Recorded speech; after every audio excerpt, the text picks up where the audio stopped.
ఏలూరు జిల్లా మండవల్లి మండలం గన్నవరం గ్రామంలో జంట హత్యలు కలకలం సృష్టించాయి. ఆస్తి వివాదంలో భ్రమరాంబ సురేష్లను రొయ్యూరు యేసుబాబు అనే వ్యక్తి హత్య చేసి ఉంటాడని స్థానికులు అనుమానం వ్యక్తం చేస్తున్నారు.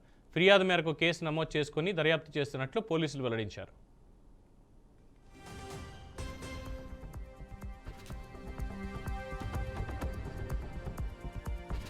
గ్రామంలో ఈ గూడెంలో జరిగినటువంటి ఈ దుర్ఘటన జరిగింది.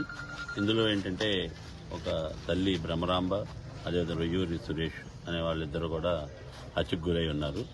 మాకున్నటువంటి ప్రాథమికంగా ఉన్నటువంటి దర్యాప్తులో భాగంగా వీళ్ళకి ఈ మొదటి భార్య కుమారుడైన రొయ్యూరు అతను మహేష్ బాబు అని అతను కూడా ఈ ఆస్తి తగాదాలు పడుతున్నట్టుగా తెలిసింది. మాకున్న ఫస్ట్ క్లూ ప్రకారం ఇప్పుడున్నటువంటి సమాచారం మేరకు అతనిదో అని, లేకపోతే ఇంకేతర కోణాల్లో కూడా దర్యాప్తు చేస్తున్నాం. ప్రాథమికంగా అలాగా అనుకున్నది ఏంటంటే ఈ ఆస్తి తగాదా నిమిత్తం మాత్రమే ఈ జంట హత్యలు జరిగినాయి అనేసి